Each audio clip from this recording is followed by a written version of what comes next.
يحب المستكبرين. تمامی احباب کو السلام علیکم ورحمۃ اللہ وبرکاتہ۔ آج کا ہمارا مضمون ہے تکبر۔ اللہ رب العزت نے ارشاد فرمایا کہ انہ لا یحب المستکبرین، بے شک وہ اللہ تکبر کرنے والوں کو پسند نہیں فرماتا۔ تکبر کبریائی یعنی بڑائی صرف اللہ رب العزت کی ذات کو ہی جچتی ہے۔ آقا کریم علیہ السلام نے فرمایا کہ الکبریاء ردائی والعزت ازاری فمن نازعنی واحد منہما القیہ فی النار، کہ میرے رب نے یہ مجھے ارشاد فرمایا ہے کہ جو تکبر ہے یہ میری چادر ہے اور میری عزت میرا اعزار ہے، جو کوئی بھی اس کو چھیننے کی کوشش کرے گا میں اسے جہنم میں دھکیل دوں گا۔ اللہ اکبر۔ اسی لیے قرآن مجید میں آتا ہے، اللہ نے فرمایا وَلَذِكْرُ اللَّهِ أَكْبَرُ، اور تحقیق اس اللہ کا ذکر کرو جو سب سے بڑا ہے۔ یہ جو اکبر لفظ ہے عربی میں سپرلیٹو ڈگری، اس سے اوپر کوئی درجہ ہی نہیں ہے۔ اسی لیے آپ دیکھیں گے کہ ہم آزان میں 4 بار سپرلیٹو ڈگری کے ساتھ اللہ رب العزت کی بڑائی کو بیان کرتے ہیں۔ اللہ اکبر، اللہ اکبر، اللہ اکبر، اللہ اکبر۔ اور جب عید کے مواقع آتے ہیں تو پھر بھی اس کی بڑائی کو بیان کیا جاتا ہے۔ تکبر کی علماء نے 3 قسمیں بیان کی ہیں۔ ایک تکبر کی قسم ہے اللہ رب العزت کے مقابلے میں جو تکبر کرتا ہے وہ بھی کافر ہے۔ جس طرح فرعون نے تکبر کیا، اس نے کہا تھا انا ربکم الاعلی، مجھ سے بڑا کوئی رب ہے ہی نہیں۔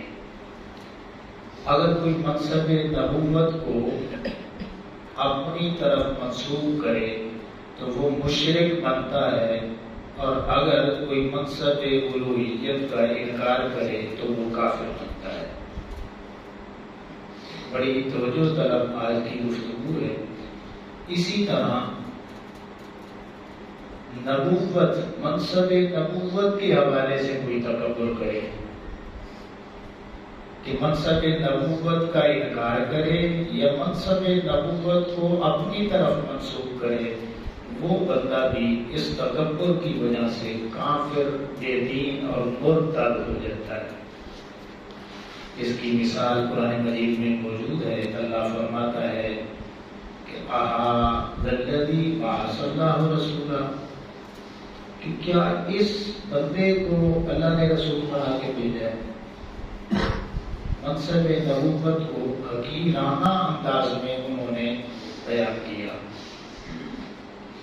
ایک جگہ اللہ فرماتا ہے لولا نزل هذا القرآن على رجل من القريتين عظيم، کہ یہ جو مکہ مدینہ کے درمیان علاقہ ہے، اللہ رب العزت یہ قرآن کی وحی کسی امیر بندے کے اوپر کیوں نہیں کرتا؟ اس محمد صلی اللہ علیہ وآلہ وسلم نامی شخص پہ کیوں وحی آتی ہے؟ تو جو منصب نبوت کے حوالے سے وہ تحقیر کا پہلو یا نسبت کرے گا، اپنی طرف کرے گا یا انکار کرے گا، تو وہ بھی کافر اور مرتد ہو جاتا ہے۔ پچھلے دنوں یہ فیصلہ آباد میں ایک عورت نے واضح الفاظ میں نبوت کا دعویٰ کیا، اور اس سے 2-3 دن پہلے یہ ہمارے قریب ضلع گجرات کی تحصیل سرائے عالمگیر کے ایک گاؤں میں بالکل واضح الفاظ میں ایک بندے نے نبوت کا دعویٰ کیا. یہ اسی رمضان کی، یہ ہفتہ پہلے کی بات ہے. بالکل اس کی گفتگو بھی آپ جو ہے وہ سن سکتے ہیں. یہ دونوں پہ FIR بھی ہو چکی ہیں اور الحمدللہ اس پہ مسلمان جو ہیں وہ اکٹھے ہو کے انہوں نے جو ہے اپنی دینی ذمہ داری کو وہ نبھا رہے ہیں. اور انشاءاللہ یہ اب ایسا معاملہ ہے کہ سبھی مسلمانوں کو متحد ہو کر ان کو تختہ دار تک پہنچانا چاہیے. اور اس میں ایک کمزور پہلو یہ بھی میں سمجھتا ہوں ہمارے حوالے سے یہ ہے کہ آج غربت کا دورہ ہے. ہر گھر میں غربت میں ڈیرے ڈال رکھے ہیں. تو قادیانی جو ہے وہ بڑی بڑی سازشیں کر رہے ہیں. ان کے بڑے بڑے جالوں میں سے ایک جال یہ بھی ہے کہ وہ غریب اور سادہ مسلمانوں کو بیرون ملک کے ویزے اور مختلف مراحات کی آفر کرتے ہیں اور پھر ان کو یہ تسلیاں بھی دیتے ہیں کہ ہماری جو رسائی ہے وہ بڑی مدت تک ہے تو ہم آپ کو بچا لیں گے. کیوں نہیں ہمارے مسلمانوں میں اتحاد ہوتا؟ کیوں نہیں جو ہے ہماری ایسی تاریخ ہوتی، ہمارا نظم ہوتا کہ ہم اس میں کچھ نہ کچھ ماہانہ کی بنیاد پہ رقم جمع کرتے اور ان مسلمانوں کی مدد کرتے. یہ ہمارے حوالے سے بھی افسوسناک ہے کہ وہ دین اسلام کو چھوڑ جائیں اور ہم بس دیکھتے رہیں. تو ہمیں بھی کچھ حرکت کرنی چاہیے، یہ ہماری ذمہ داری بھی بنتی ہے.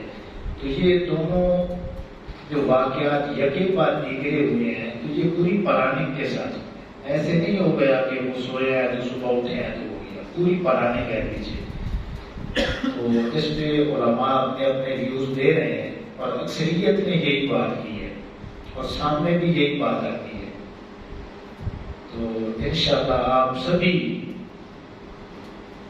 کم از کم اپنے ایمان کو بچانے کے لیے ہاتھ اوپر کر کے یہ بتائیں کہ ہمیں اپنے آقا کریم علیہ السلام کی ناموز کی خاطر اگر ہمیں تن من دھن دنیا جہان کی ہر چیز بھی قربان کرنی پڑی تو ہم پیچھے نہیں رہیں گے.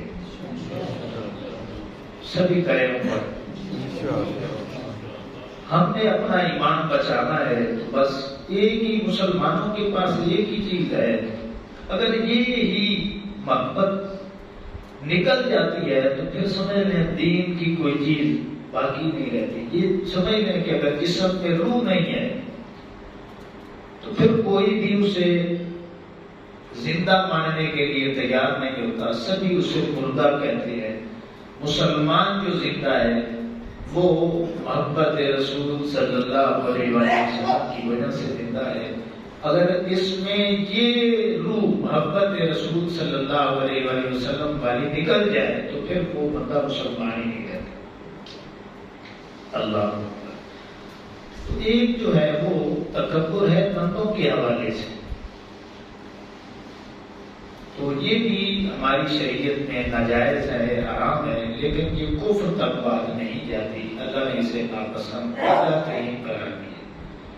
اللہ اکبر. ایک حدیث پاک جو کہ مسلم شریف میں موجود ہے 7187 نمبر پہ آقا کریم علیہ السلام نے فرمایا کہ الا اخبرکم بأہل الجنت، کیا میں تمہیں جنتی لوگوں کی خبر نہ دوں؟ صحابہ کرام علیہ رضوان نے پوچھا. علیہ السلام نے فرمایا کلو ضعیف، ہر کمزور شخص وہ جنت میں جانے والا ہے. پھر پوچھا کہ الا اخبرکم بأہل النار، کیا میں تمہیں جہنمی لوگوں کے متعلق خبر نہ دوں؟ یا رسول اللہ بتلا دیجیے. آقا کریم علیہ السلام نے فرمایا کلو عتل جواز مستکبر، کہ ہر اجڑ ضدی اور ہٹ دھرم بندہ اور ہر وہ بندہ کہ جس کو مال خرچ کرنے کا اللہ کی راہ میں موقع ملا اور پھر اس نے خرچ نہ کیا اور تکبر کرنے والا شخص وہ جہنم میں جائے گا. اللہ اکبر۔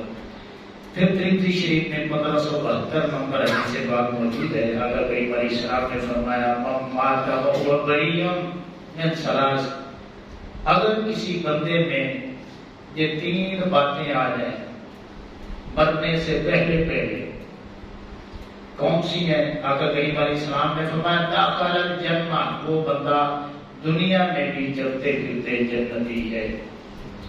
پہلا الکبر، جو تکبر نہیں کرتا، تکبر سے بری ہے، آقا علیہ السلام نے فرمایا وہ جنتی ہے۔ دوسرا حضور نے فرمایا والغلول، جو مال غنیمت میں یا عام امانت میں خیانت نہیں کرتا وہ جنتی ہے۔ اور پھر آقا علیہ السلام نے فرمایا کہ والدین، جو کسی کا قرضہ جو ہے وہ اٹھایا ہے تو اس کو وہ واپس کر دیتا ہے تو وہ بھی بندہ جنت میں جائے گا۔ اللہ اکبر۔ آقا کریم علیہ السلام نے پہلی امتوں کے ایک بندے کا ذکر کیا کہ وہ بندہ انتہائی متکبر شخص تھا، زمین پہ چلتا تو اکڑ کے چلتا، پورے محلے والے اسے دیکھتے، اس کی شان و شوکت اور انداز چال ڈال اللہ کو اتنی ناپسندیدہ ہوئی۔ اب یہ حدیث پاک سنا رہا ہوں، مشکات میں ہے 4700، یہ 11 نمبر حدیث پاک ہے۔ آقا کریم علیہ السلام نے فرمایا کہ اللہ ہم کے جلال نے اس کو اپنی لپیٹ میں لیا، مالک نے حکم دیا کہ اس کو زمین میں دھنسا دے۔ اب اتنی بات نہیں ہے، آقا کریم علیہ السلام نے اس سے آگے فرمایا کہ میرے رب نے زمین کو یہ حکم دیا کہ جب تک قیامت نہیں آتی یہ زمین میں دھنسا چلا جائے۔ اندازہ لگائیں، اس حدیث کی روشنی میں علماء نے لکھا ہے کہ وہ پہلی امتوں کا وہ بندہ آج بھی زمین میں نیچے سے نیچے، نیچے سے نیچے اللہ کے حکم سے گزارا۔ تکبر اتنی لعنت ہے اور یہ اتنی بڑی جرت ہے اللہ کے سامنے کہ اللہ رب العزت اس کو کبھی بھی برداشت نہیں کرتا۔ ایک اور حدیث پاک مشکات میں 5112 نمبر حدیث پاک ہے، حضرت ابو ہریرہ رضی اللہ تعالیٰ عنہ بیان کرتے ہیں کہ آقا کریم علیہ السلام نے فرمایا کہ تکبر کرنے والے لوگ اللہ رب العزت ان کو چیونٹیوں کی شکل میں قیامت والے دن جمع کرے گا، ذلت ان پہ چھائی ہوئی ہوگی اور دوزخ کے انتہائی سخت گڑھے میں وہ قید ہوں گے جہاں پہ سخت ترین آگ کا عذاب دیا جائے گا اور جہنمیوں کی پیٹھ ان تکبر کرنے والوں کو پلائی جائے گی۔ ابن عباس رضی اللہ تعالیٰ عنہ بیان کرتے ہیں کہ آقا کریم علیہ السلام نے فرمایا کہ ہر شخص کے دماغ پہ اللہ نے ایک فرشتہ مقرر کیا، اب اس کا کام کیا ہے؟ آقا کریم علیہ السلام نے فرمایا کہ اللہ نے اسے حکم دے رکھا ہے کہ میرا بندہ اگر عاجزی کرے تو ارفع حکمتہ، اس کی حکمت کو بڑھا دینا ہے، اور اگر وہ تکبر کرتا ہے تو پھر دع حکمتہ، اس کے پاس جو حکمت موجود ہے اللہ فرماتا ہے وہ بھی واپس دے دے۔ اللہ اکبر۔ تو امام الانبیاء صلی اللہ علیہ وسلم کے غلاموں، تکبر کے حوالے سے آخری حدیث پاک آپ سن لیں۔ عمومی طور پہ یہ بات ذہنوں میں آتی ہے، کیا اچھا مکان بنا لینا یہ تکبر ہے؟ نہیں۔ کیا اچھے جوتے پہن لینا یہ تکبر ہے؟ نہیں۔ کیا اچھے کپڑے پہن لینا یہ تکبر ہے؟ نہیں۔ اچھا کھانا پینا اپنا کر لینا یہ تکبر ہے؟ آقا کریم علیہ السلام نے فرمایا نہیں۔ یہ مسلم میں 265 نمبر، ابو داؤد میں اور پھر مسند احمد میں بھی بڑی ڈیٹیل کے ساتھ حدیث پاک موجود ہے کہ آقا علیہ السلام نے نوح علیہ السلام کا ذکر کیا، فرمایا کہ جب نوح علیہ السلام اس دنیا سے جانے لگے اپنی آل اولاد کو اکٹھا کیا، فرمایا کہ میں وصیت کرنا چاہتا ہوں، اے میری اولاد، ایک شرک نہیں کرنا، دوسرا تکبر نہیں کرنا۔ اب یہ حدیث پاک آگے موجود ہے کہ آقا کریم علیہ السلام نے فرمایا کہ ایک صحابی اٹھے رضی اللہ تعالیٰ عنہ، وہ پوچھتے ہیں یا رسول اللہ صلی اللہ علیہ وسلم بتلائیے، شرک کا تو ہمیں پتہ ہے لیکن یہ تکبر کیا ہوتا ہے؟ آقا کریم علیہ السلام سے ابھی پوچھا ہی تھا کہ ساتھ بول پڑے یا رسول اللہ صلی اللہ علیہ وسلم میری تو خواہش ہے کہ میں سب سے اچھے جوتے پہنوں تاکہ تسمہ بھی باقیوں سے اچھا ہو۔ یہ حدیث پاک میں ہے۔ تو کیا یہ بھی تکبر ہے؟ اچھے کپڑے پہنوں یہ بھی تکبر ہے؟ آقا علیہ السلام نے فرمایا نہیں، یہ تکبر نہیں ہے۔ تکبر کون سا ہے؟ حضور نے فرمایا الکبر بطر الحق وغمط الناس۔ تکبر یہ ہے کہ حق کا انکار کیا جائے، حق آپ کے سامنے ہو اور بالکل آپ اپنی ضد کی وجہ سے اس پہ جم جاتے ہیں۔ اور پھر دوسری بات یہ ہے کہ لوگوں کو حقیر سمجھتے ہیں، ان کو کوئی اہمیت نہیں دیتے۔ تو آقا علیہ السلام نے فرمایا جس میں یہ باتیں ہوں گی تو وہ تکبر کا شکار ہوگا۔ اس کے علاوہ اچھا کھانا پینا اور رہائش وغیرہ اچھی کرنا یہ کوئی چیزیں تکبر والی نہیں ہے۔ تو امام الانبیاء صلی اللہ علیہ وسلم کے غلاموں میں دعا کرتا ہوں کہ اللہ رب العزت ہمیں عاجزی اور انکساری اختیار کرنے کی اور ہمیشہ کے لیے تکبر سے محفوظ فرمائے۔ ہماری دنیا بھی اللہ رب العزت بہتر فرما دے، ہماری قبر بھی اور پھر ہمارا حشر بھی۔ وما علینا الا البلاغ۔ الصلاۃ والسلام علیک یا رسول اللہ وعلی آلک وصحبہ یا حبیب اللہ۔ الصلاۃ والسلام علیک یا